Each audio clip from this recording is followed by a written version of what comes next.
All India radio के विदेश प्रसारण प्रभाग की हिंदी सेवा का ये है सोशल मीडिया कार्यक्रम। स्वीकार कीजिए नीलम मलकानिया का प्यार भरा नमस्कार। स्वागत आप सभी का। हमेशा की तरह इस एपिसोड में भी हम आपके लिए लेकर आए हैं कुछ संदेश, कुछ जानकारियां। बने रहिएगा हमारे साथ।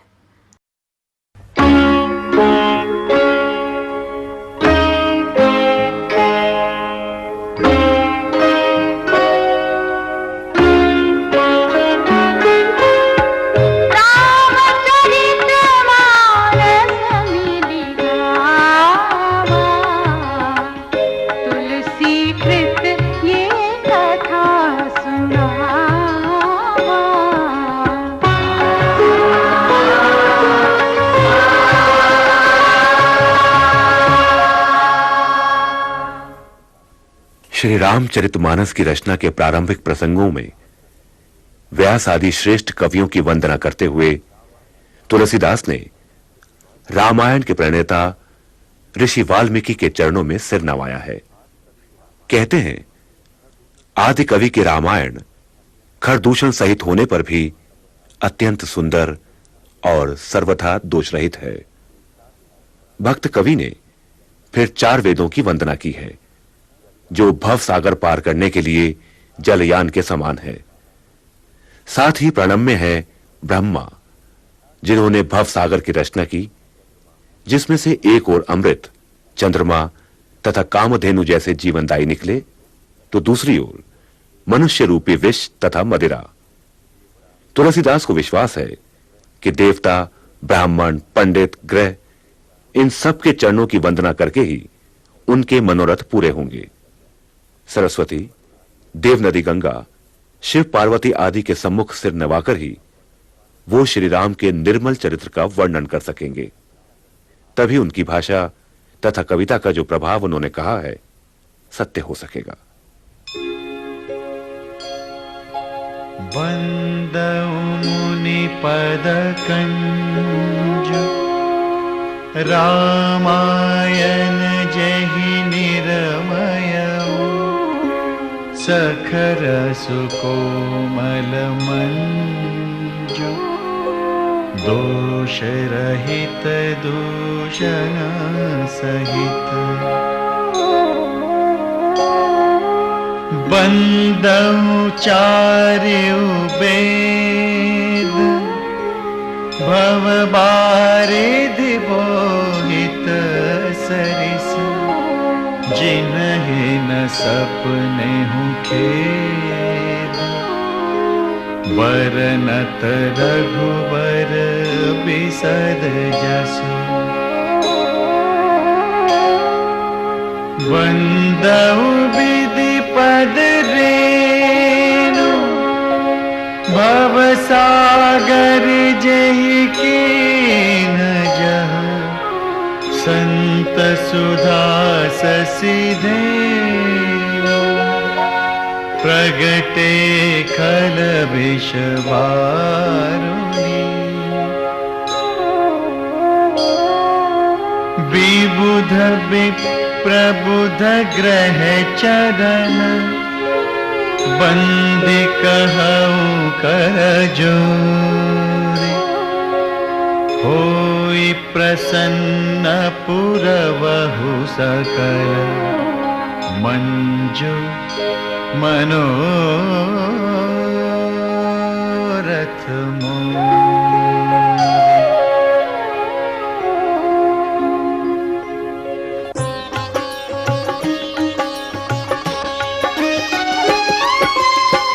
पुनि बंदऊ सारद सुर सरिता जुगल पुनीत मनोहर चरिता मज्जन पान पाप हर एका कहत सुनत एक हर अविवेका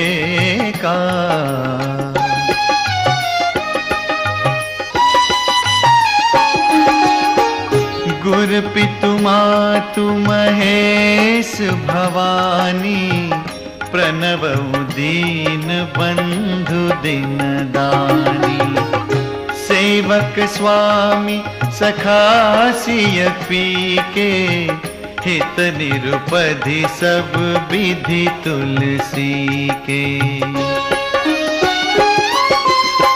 कलि बिलो की जग हित हर गिरिजा, सावर मंत्र जाल जिन सिरिजा। अनमिल आखर अर्थ न जापू, प्रगट प्रभाऊ महेश प्रतापू।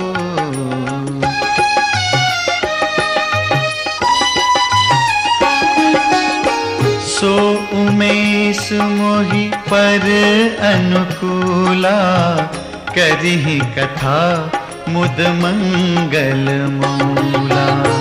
सुमिरि शिवा शिव पाई पसाऊ, बरनऊ राम चरित चित चाऊ। भनिति मोरि शिव कृपा विभाति, शशि समाज मिली मनहु सुराती। जे एहि कथहि स्नेह समेता, कही हहि सुनि हहि समुझि सचेता।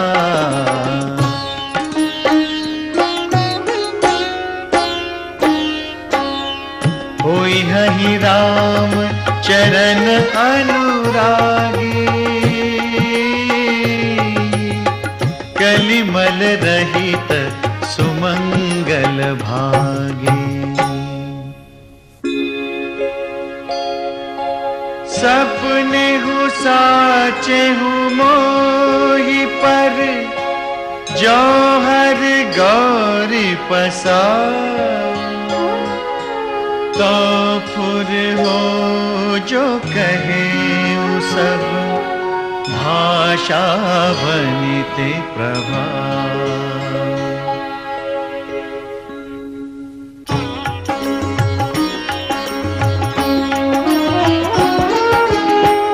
बंदऊ अवधपुरी अति पावनी, सरजू सरी कली कलुष न सावनी।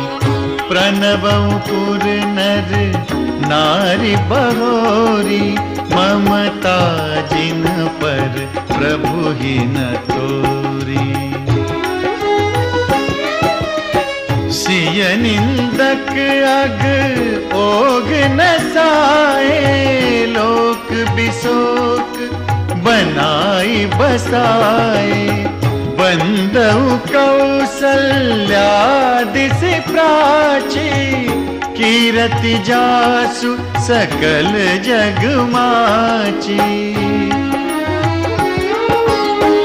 प्रगटे जहाँ रघुपति ससि चारु, विश्व सुखद खल कमल तुसारु।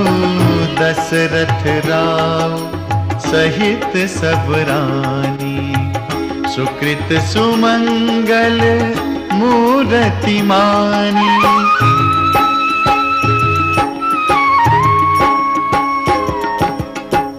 करऊ प्रणाम करम मन बानी, करहु कृपा सुत सेवक जानी। जिन्हि बिरच बड़ भयउ विधाता, महिमावधि राम पितु माता। बंदऊ अवध भुआ, सत्य प्रेम जेहि राम पद। बिछुरत दीन दया, प्रियतनु तृण इव परिहरेउ।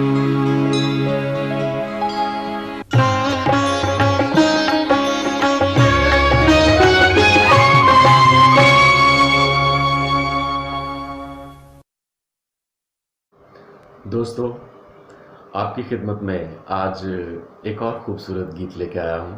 उम्मीद करता हूँ आपको ज़रूर पसंद आएगा। तो आइए सुनते हैं रफ़ी साहब का गाया हुआ एक्चुअल में ये गीत मेरी आवाज़ में।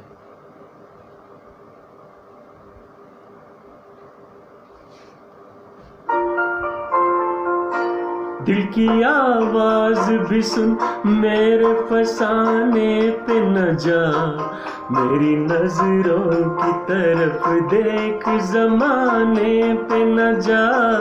दिल की आवाज भी सुन, मेरे फसाने पे न जा, मेरी नजरों की तरफ देख, जमाने पे न जा। दिल की आवाज भी सुन।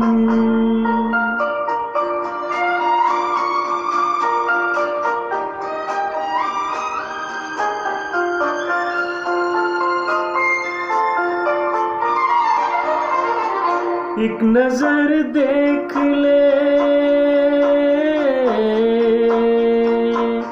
एक नजर देख ले, जीने की इजाजत दे दे।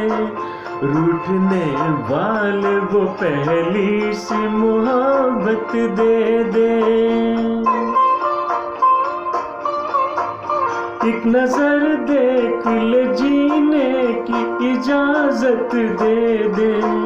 रूठने वाले वो पहली सी मोहब्बत दे दे। इश्क मासूम है,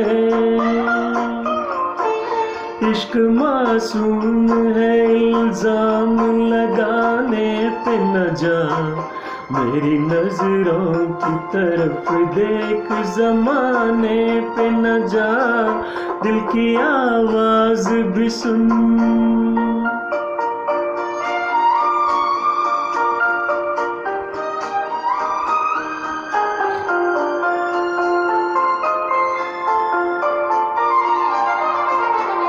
वक्त इंसान पे, वक्त इंसान पे ऐसा भी कभी आता है, राह में छोड़ के साया भी चला जाता है। वक्त इंसान पे ऐसा भी कभी आता है, राह में छोड़ के साया भी चला जाता है। दिन भी निकलेगा कभी,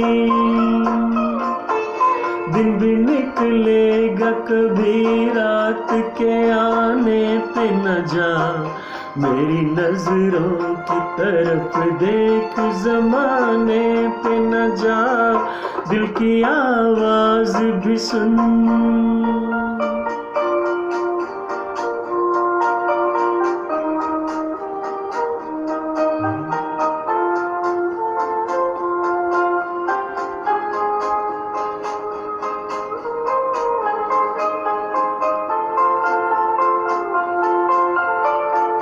मैं हकीकत हूँ,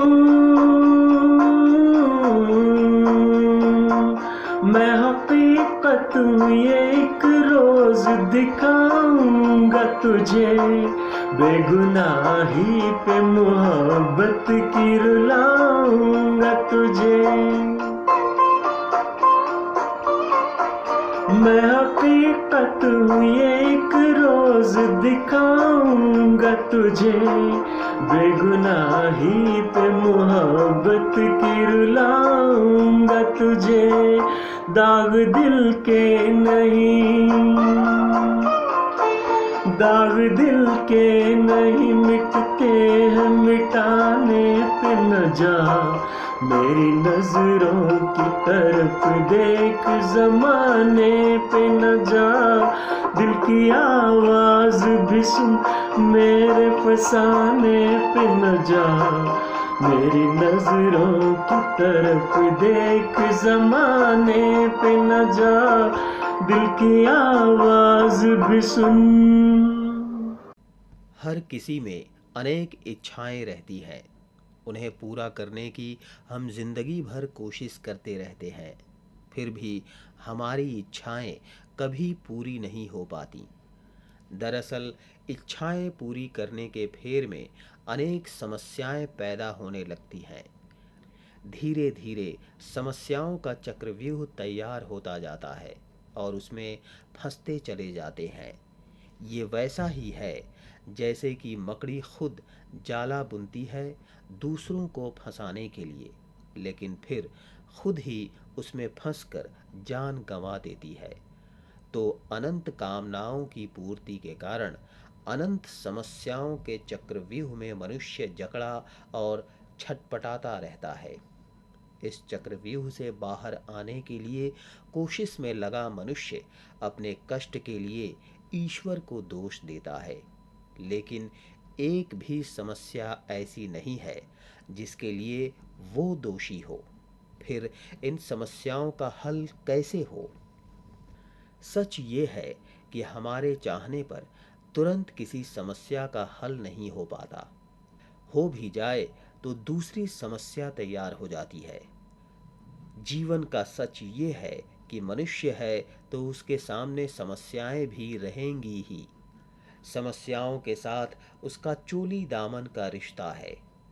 आज के भागम भाग भरे समय में ज्यादातर लोग समस्याओं में घिरे होने के कारण खुद को अशांत और बेचैन महसूस करते रहते हैं।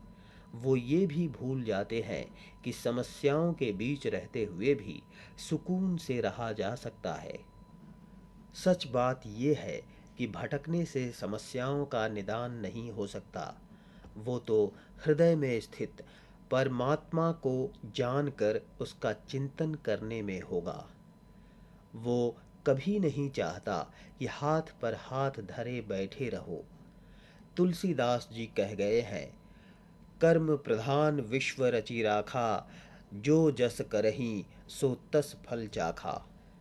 अंदर की शांति ही परेशानियों में राहत देती है। जिस तरह कमल कीचड़ में रहते हुए भी उसे स्पर्श नहीं करता और अपनी सुंदरता बनाए रखता है, उसी प्रकार समस्याओं के दलदल में रहते हुए भी मनुष्य खुश रह सकता है। लेकिन ऐसा तभी हो सकता है जब वो भीतर की शांति को हासिल कर ले। ऐसा करके वो खुद को समस्याओं से मुक्त रख सकता है। यदि वो ऐसा नहीं कर पाता तो फिर उसकी हालत अपने ही बनाए जाले में फंसी मकड़ी जैसी हो जाती है। हम आसपास जितने कम जाले बनाएंगे उतने ही सुखी रह सकेंगे। आज हम सीखेंगे बाजार में पेमेंट करना। पेमेंट हमेशा पेमेंट ऐप जैसे कि भीम ऐप, गूगल पे, पेटीएम या अपने बैंक ऐप से ही करने की कोशिश करें। अगर दुकानदार को कैश दें तो जितने का सामान है उतने खुले पैसे दें। दुकानदार से खुले नोट या सिक्के ना लें, इनमें वायरस हो सकता है। अगर लेने पड़े तो उन्हें हाथ में ही रखें और घर पहुंचते ही कागज के नोटों को टेबल पर रखकर किसी और से उस पर गर्म इस्त्री करवाएं। सिक्कों को 70% अल्कोहल वाले हैंड सैनिटाइजर या साबुन और पानी से धोएं। उसके बाद अपने हाथ भी साबुन से धो लें। जी हाँ, कोरोना का खतरा टला नहीं है, इसलिए हमें बाजार में लेन देन के नए नियम सीखने होंगे। सावधानी की आदतों के साथ जीना सीखना होगा। नए नियम अपनाएंगे, कोरोना को हर दिन हराएंगे। उत्तर प्रदेश सरकार द्वारा जनहित में जारी। ये ऑल इंडिया रेडियो की हिंदी सेवा है। अब आप नीलम मलकानिया से समाचार सुनिए।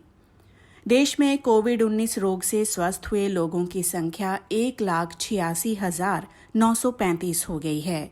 स्वस्थ होने की दर बढ़कर 52.8% हुई है और पिछले 24 घंटों में 6,922 मरीज ठीक हुए हैं। लद्दाख में गलवान घाटी में हुए हिंसक टकराव में कम से कम 20 भारतीय सैनिक और 43 चीनी सैनिक हताहत हुए हैं। भारत ने एक वक्तव्य में कहा है कि चीन द्वारा यथास्थिति में बदलाव करने की कोशिश की गई थी। प्रधानमंत्री नरेंद्र मोदी ने रक्षा मंत्री राजनाथ सिंह, विदेश मंत्री डॉक्टर एस जयशंकर, गृह मंत्री अमित शाह और वित्त मंत्री निर्मला सीतारमण से वार्ता की है। रक्षा मंत्री ने भी विदेश मंत्री, रक्षा प्रमुख, सेना प्रमुख, नौसेना प्रमुख, वायुसेना प्रमुख और वरिष्ठ अधिकारियों से उच्च स्तरीय वार्ता की है। प्रधानमंत्री नरेंद्र मोदी ने कनाडा के प्रधानमंत्री जस्टिन ट्रूडो से वार्ता की। दोनों नेताओं ने कोविड-19 महामारी के संदर्भ में चर्चा की। दोनों नेताओं ने इस पर सहमति व्यक्त की कि महामारी के समाप्त हो जाने के बाद भारत और कनाडा मिलकर हितकारी कार्य कर सकेंगे। दोनों नेता बहुत से अंतर्राष्ट्रीय मंचों पर साथ मिलकर कार्य करने के लिए भी राजी हुए।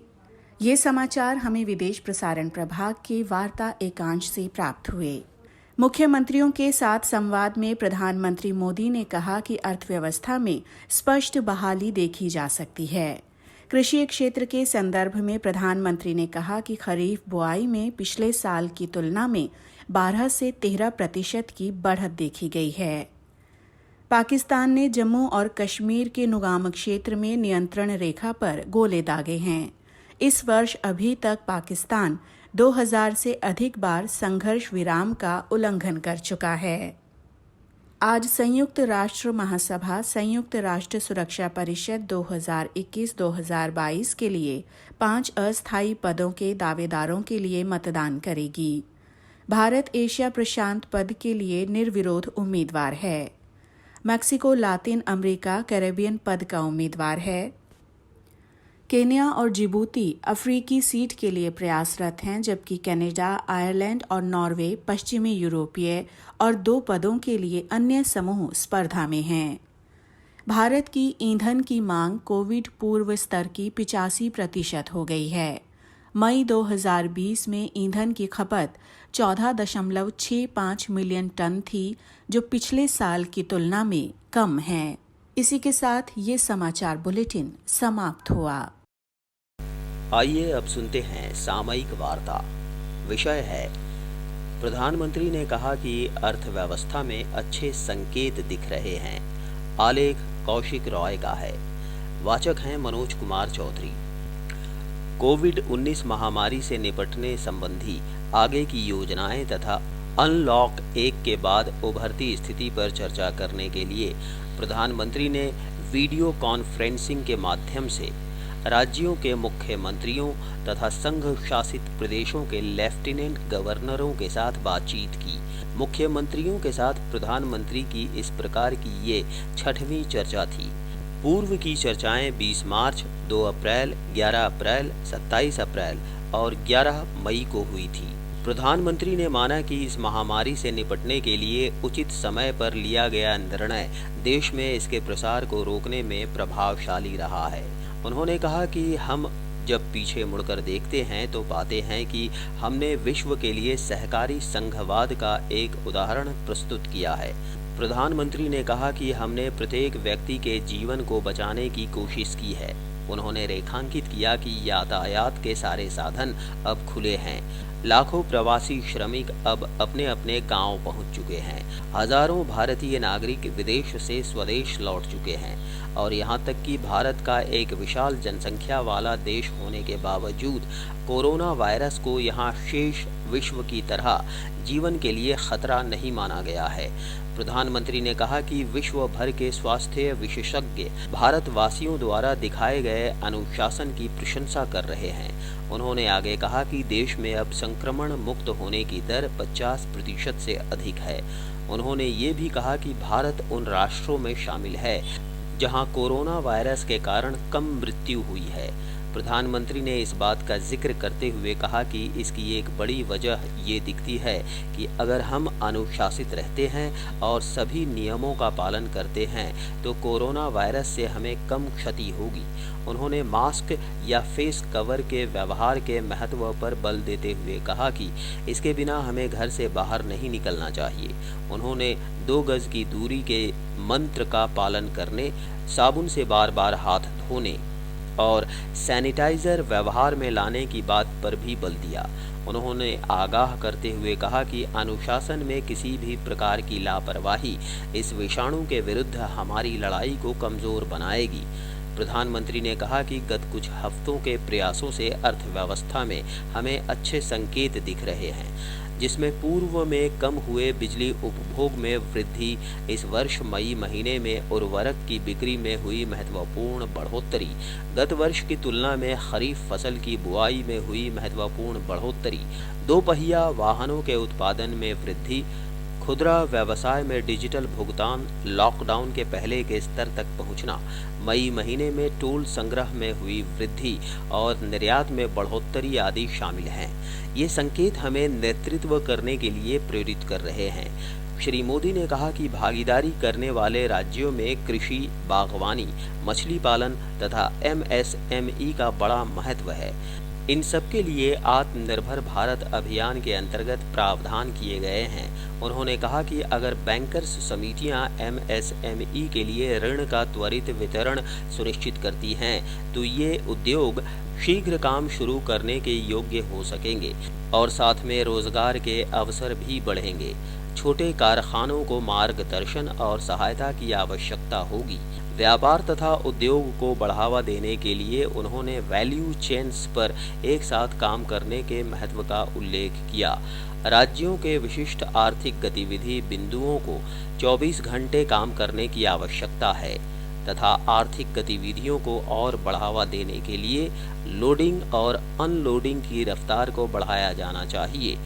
पारस्परिक विचार विमर्श इस 2 दिवसीय सम्मेलन का पहला भाग था तथा इसमें पंजाब, असम, केरल, उत्तराखंड, झारखंड, छत्तीसगढ़, त्रिपुरा, हिमाचल प्रदेश, चंडीगढ़, गोवा, मणिपुर, नागालैंड, लद्दाख, पुदुचेरी, अरुणाचल प्रदेश, मेघालय, मिजोरम, अंडमान एवं निकोबार द्वीप समूह, दादरा नागर हवेली तथा दमन दीव, सिक्किम तथा लक्षद्वीप समेत राज्यों तथा संघ शासित प्रदेशों के प्रतिनिधियों ने भागीदारी की।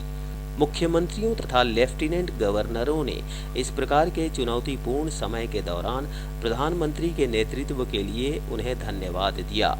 इस विषाणु के असर को नियंत्रित करने के लिए प्रयासों में वृद्धि करने तथा अपने राज्यों में मौजूद स्वास्थ्य मूलभूत संरचना को लेकर उन्होंने जानकारी दी। प्रतिनिधियों ने उनके द्वारा चलाए जा रहे जागरूकता अभियान, घर लौटने वाले श्रमिकों को दी जाने वाली सहायता, लोगों द्वारा आरोग्य सेतु ऐप का प्रयोग करने तथा राज्यों में आर्थिक गतिविधियों की शुरुआत करने की बात का भी उल्लेख किया। कोविड-19 महामारी के प्रति भारत की प्रतिक्रिया की समीक्षा करने के लिए पूर्व में 13 जून को प्रधानमंत्री ने वरिष्ठ मंत्रियों तथा अधिकारियों के साथ एक विस्तृत बैठक की थी। इस बैठक में महामारी के संदर्भ में तैयारी तथा राष्ट्रीय स्तर पर स्थिति की समीक्षा की गई थी। इस बैठक में ये निष्कर्ष निकाला गया कि कुल संक्रमित मामलों का 2/3 भाग 5 राज्यों में है और संक्रमण की अधिकतम संख्या बड़े शहरों में है। प्रधानमंत्री ने अस्पताल में मौजूद बिस्तरों तथा आइसोलेशन बिस्तरों की जिलेवार आवश्यकताओं तथा शहर पर सशक्त समूह की सिफारिशों का संज्ञान लिया था, जिनकी जरूरत होगी तथा इसे लेकर उन्होंने राज्यों तथा संघ शासित प्रदेशों के साथ परामर्श करके आपातकालीन योजना के लिए स्वास्थ्य मंत्रालय के अधिकारियों को निर्देश दिए थे। मानसून सीजन की शुरुआत को ध्यान में रखते हुए उन्होंने उपयुक्त तैयारी सुनिश्चित करने के लिए मंत्रालय को सुझाव भी दिया था। कार्यक्रम आपको कैसा लगा हमें जरूर बताइएगा esth.radiomail@gmail.com पर। अपना ध्यान रखिए, अपने परिवार का ध्यान रखिए। अगले अंक में हम फिर हाजिर होंगे। अब मुझे यानी नीलम मलकानिया को दीजिए इजाजत। नमस्कार।